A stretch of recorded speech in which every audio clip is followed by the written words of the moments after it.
Okay, the rest of 2.5. The first part we're gonna do is you are going to solve. If I have to solve this, stop talking. If I have to solve this, 2 over x equals 3 over x minus 2 minus 1, what do I have to find first? There's that real common denominator. Common denominator. What would be the common denominator in this case? X minus 2. No. Would you? Yes, x times X minus x minus 2. You have to use both of them so that they will cancel out. So I'm going to multiply this side by x and x minus 2, and I'm also going to multiply everything on this side, so this part and this part, by x minus 2. So when I multiply this side, this cancels, yes? And I get what over here? X squared minus 2x minus 4, good. And this cancels from this fraction, so what do I get here? 3x. And over here, I just get Negative. negative what? Negative squared Negative x squared, minus, or plus 2x. good, plus 2x. Because when I factor this in, I get x squared and negative 2x, and then I factor that negative 1 into it as well. Now what do I have to do from there? Combine the 2x. Oh, wait, there's a 3x. I'm sorry. Oh, so like this, 2x minus 4 equals 5x minus x squared. Yeah. Now what? So like it's a real. Put everything on one side. Minus Everything on one side. Here's what I would suggest, because this is negative, I would move this over to that side so your leading coefficient is not negative anymore. So I would add x squared to both sides, and I would subtract 5x from both sides. So that you get x squared minus 3x minus 4 equals 0. Is that factorable? Is there something that multiplies to give you negative 4 and adds to give you positive 3? 4 positive 1. Good. Negative 4, positive 1, and so then x equals 4 or, okay, and I'm not gonna make you check it, just give me that far, okay? Okay, so fractions, make sure you have the common denominators. What happens when I wanna solve an absolute value? The absolute value of x squared minus 3x equals negative 4x plus 6, what do I have to do there? Plus 2. I don't have to make it an inequality because it's not an inequality, it has an equal sign. Is it just x squared plus 3x instead of minus? Possibly. There are technically 2 equations I have to create, okay? The first equation is I take what's there and literally just set it equal and solve, okay? My second equation, what do I have to do? Flip the signs, which means I'm going to multiply a negative into this whole part here. So it would be like this, my second equation would say negative times x squared minus 3x equals negative 4x plus 6. I need to solve both of those. When I solve this one, what do you want to do? Move everything. Everything on one side. So let's add 4x and subtract 6. Add 4x and subtract 6. So that you get x squared plus x minus 6 equals 0. Does anything factor to give you negative 6 and add to give you 1x? Yes. What numbers? 3 and 2. Positive 3, negative 2. Positive 3, negative 2. So you would get x equals negative 3 or 2 from that case, yes? Yeah. Down here, what do I need to do? Negative x squared plus 3x. Negative x squared plus 3x. And then combine them. Well, yeah, maybe that's fine. Let's move this over this time. Why would you multiply by negative? Because you have to switch the sign and everything, because in absolute value, I can have negative in there and still get a positive answer out, yes? So that's why I've gotta think backwards and put the negative back into it. But if you put negative, if it's an absolute value, is it supposed to be a positive? No, in absolute value, I can have a negative or a positive input, and I still get a positive output. So I'm working it backwards, so I can have negatives that go in to my equation. So then, let's see here, I'm adding x squared, I'm subtracting. So I get 0 equals x squared minus 7x plus 6. Can something factor to give me, positive 6 and negative 7? -6, -1. Good, negative 6, negative 1. So x could equal 6 or 1, yes? We do need to check solutions on this because there are way too many options. Okay, so let's check solutions on this. What do I need to do to check my solutions? Plug all of these in to the original, yes? If I plug a negative 3 in there, what's negative 3 squared? 9, And then it would be 9 minus, 9, no, it would be 9 plus 9, right? yeah. So 9 plus 9 is 18. Absolute value of 18 is 18. If I plug a negative 3 in here, I get, -12, no, I plug a negative 3 in. 12. 12 plus 6, which is, 18, so this one works. Plug a 2 in. 2 squared is, 4, and then minus 6, 6, so you get negative 2, and the absolute value of negative 2 is 2. Plug a 2 in here, you get negative 8, and you get 6, so you get negative 2. Does that work? No. Because you get 2 equals negative 2. Okay, plug in a 6. If I plug in a 6, 6 squared is 36, minus 3 times 6, which is 18, so what's 18. So absolute value of 18 is 18. Plug in 6 up top, 6 times negative 4 -24, plus 6, 18, -18, so no. And then plug in a 1, 1 squared is 1. And then you have minus 3, so you get negative 2, which negative 2 absolute value is 2. And then plug in a 1 and you get negative 4 plus 6, which is 2. So these are the two at work. Do you see how 1 worked from each? That's most likely how it's always going to happen. 1 is going to work from each. That's why we need to check. Okay? So check on absolute value for me. I'm not forcing you to check when it's the fraction form. Okay? On absolute value, you have to show me that you checked them. Okay. 2 more things and then we're done with the rest of 2.5. The Athletic Boosters Club of the university chartered a bus for an away football game at a cost of $960. To lower the bus fare per person, the club invited members to go along. Invited non-members to go along. After 5 non-members joined the trip, the fare per person decreased by $9.60. How many club members are going on the trip? You need to set up equations for me and we need to solve. Thoughts? Because you have a problem just like this on your homework, so thoughts.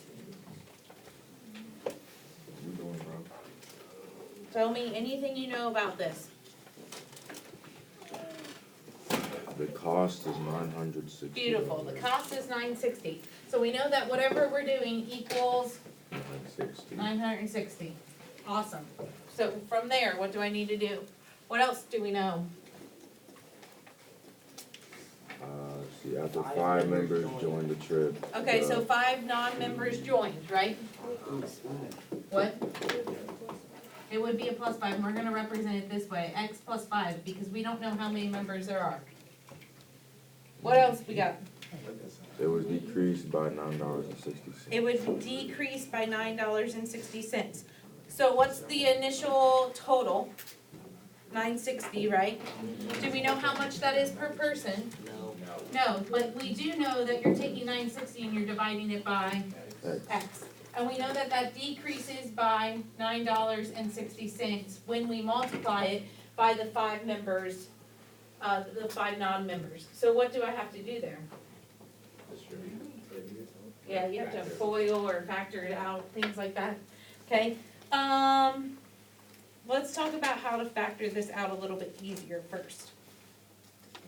What can I do to get that to not be a fraction of 960 over x? Multiply what? The whole thing. Like if I multiply this segment here and this segment here by x over 1, it would cancel here and it would give me 9.6x and this would just say 960, right? Okay, so that would be easier for me to set up so that I have 960 and then when I multiply this by x over 1, I get minus 960x. And that should be easier to factor, to FOIL, yes? Yeah. Okay, now if I FOIL this, I get 960x. What's 960 times 5? Too big. Thank you. Oh, yeah, I also forgot that if I do that, I have to multiply this side by x also. They do it on both sides. 40,800. Because I'm trying to get this x out of this fraction spot, so I'm multiplying this by x over 1, this by x over 1, and this side by x over 1, so they will cancel. Okay, that's where it is. So then, this should say equals 960. What's 960 times 5, guys? 4,800. 4,800. Yeah, 4,800. Okay. What's negative 960 x times x? 960 x squared. Good. And what is negative 960 x times 5? Negative 40. Negative 48. 8. Equals 960 x. Okay. What do you think we need to do from there? Combine like terms. Move the 960. Combine. Yeah, And move everything to 960 one side, to one yes? And side. rearrange it to the x squared. Okay, so let's rearrange this. I'm gonna go up top. I wanna put the x squared. What if we move everything that way, so that the x squared becomes positive? So we say 0 equals $9.60 x squared. Okay, moved it over here. Let's move, if I move 960x over here, Cancels out. it cancels out, but I also have to move this 48x, so I get 48x. And then I need to move the 4800, which will give me a negative. Then you gotta factor it. Wait, Now I no. gotta factor it. Wait. Yes. 48 comes to be Well, how about this? Is there something that can go into all of this? 960. What'd you say? 40? If you take, if I take and divide by 9.6, okay, I would get, let's see what happens when I do that. So that this is 1, because that would be easiest. 48 divided by 9.6 gives me 5x. Okay, this makes life much easier for us, yes? 50. 500.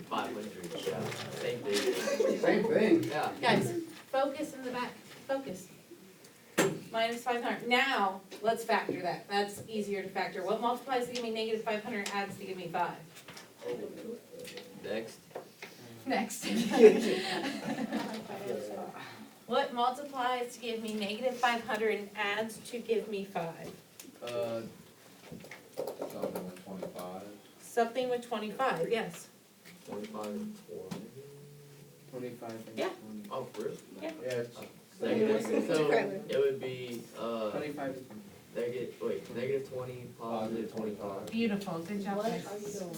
So then x would equal either negative 25 or x would equal 20. Which one clearly makes sense? 20. Okay, so then your answer would be 20, right? Yeah. Okay, and if I plug it in, you would see that 960 equals 960 when you do that. So that is very similar to one of the word problems I gave you tonight. Like just different numbers, but same setup, okay? And then this one is very similar to one of the word problems I gave you tonight too. Remember the formula A equals P times 1 plus R over N to the NT, what's that for? It's for interest, yes. Attaboy, Debo. It is, it's for compound interest. So, when you were born, your grandparents deposited $5,000 in a long-term investment in which the interest was compounded quarterly. On your 25th birthday, the value of the investment is now $25,062.59. What is the annual interest rate for the investment? So you know how like rich people have like trust and funds like that? They like have a trust fund for their kids that they can't get till they're 25 or 30 or 21. This is why. They set their children up for success, Oh, yeah. okay? So, if, so listen, if you guys are ever capable, when you have a family, to set your child up for success, Yo, I can't wait to get this money though when I turn 21. wait, you have a trust fund? Oh yeah, my grandpa. You already know. So this is what I'm saying. Here's the deal too, guys. When you like graduate from high school and graduate from college, if you can start putting money down and putting it away, by the time you retire, you will have way more than this and you can live off of that plus your retirement. You get what I'm saying? Be smart with your money and invest it, even if it's $500. I'm traveling the world.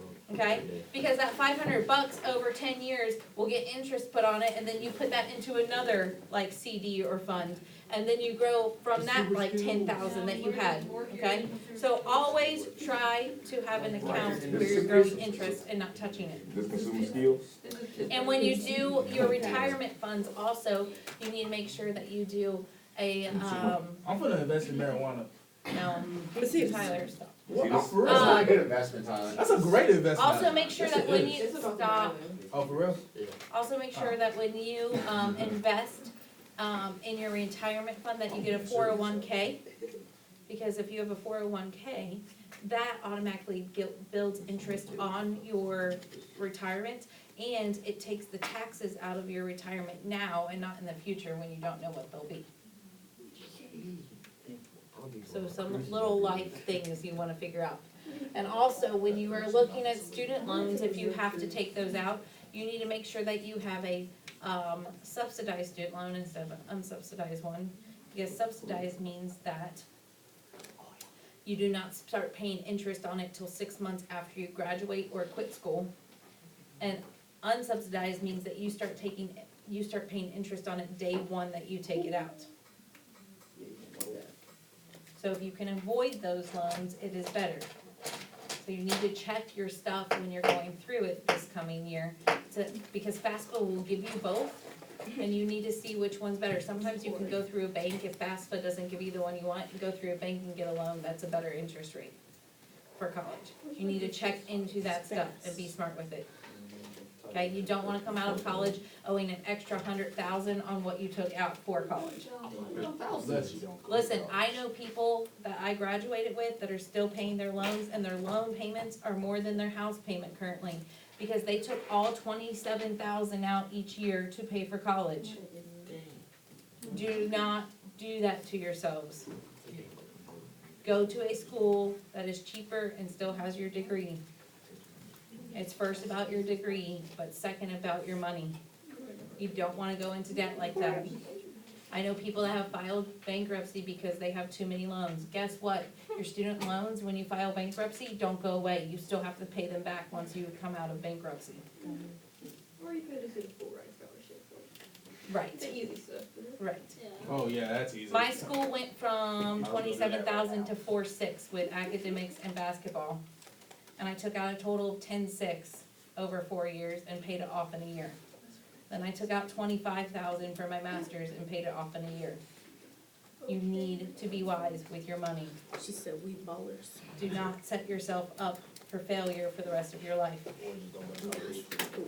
Or go to trade school or something. For real. Okay, so, let's look at this. Now, we wanna figure out what the interest rate was on this. What do I plug in where? You can bring your Okay. Okay, your amount is what? The big 25. This is my amount because it's my final, $25,062.59 equals. What did I start with? 5,000. That is my P, that's my principal. And we have 1 plus, do we know the rate? No. Do you know the N? Yes. What is the N? 4, because it is quarterly. Do you know the time and the N again? 25 and 4. So all we have to do is work this equation backwards and solve, okay? I would personally start by doing what? Distribute, no. Divide Divide by, by 5,000. beautiful. Ms. Peters, Yes, how do you know 4 parentheses 25 goes up to the power? because it says its interest was compounded quarterly and N is my, how many times it happens per year. So 4 times per year. How do you know the 25 goes up to? The 25 is the time, it's been in there 25 years. Because it was their 25th birthday. Okay, Okay. I forgot about the formula. So I take this, I divide by 5,000, and you get 5.01. We're just gonna round to 2 decimal places for now. Then I get equals 1 plus R 4 to the 100. How do I get rid of that 100th power? You add it to You. the 5,000, You do what? or 5.0. How do you get rid of the 100th power? You would put it to the 5 point, so like you would have 5.01, times 1/100. Yeah, okay, yes. So I'm gonna take this, and I'm gonna do 1/100, cause that will cancel this out, yes? There you go, Kenny. And you're gonna take this, and you're gonna do 1/100. So take 5.01, to 1 divided by 100, and you should get 1.01, or 1.02, if I round it to 2 decimal places. 1 plus R to the R/4. Now what do you do? Subtract 1, good. Subtract 1, and you get 0.02 equals R/4. Now what do you do? Multiply by 4. Multiply by 4, so 0.02 times 4 gives you 0.08 is your rate. So what was your interest rate? 8%. 8%. So listen, that's a really good interest rate. That's why they made so much money. That's a very good interest rate. Right now, your interest rates are gonna be, if you're putting something in for savings, your interest rates are gonna be between 1.5% and 3%. If you're getting loans, your interest rate could be all the way up to 16%. 16%. Uh-huh. That's where they make money. So it depends, and it depends on your credit score and things like that, and if you have someone signing, co-signing and all that fun stuff. My Okay. parents are. Little life lesson today as well. My cousin got like $100,000. So there you go. And then her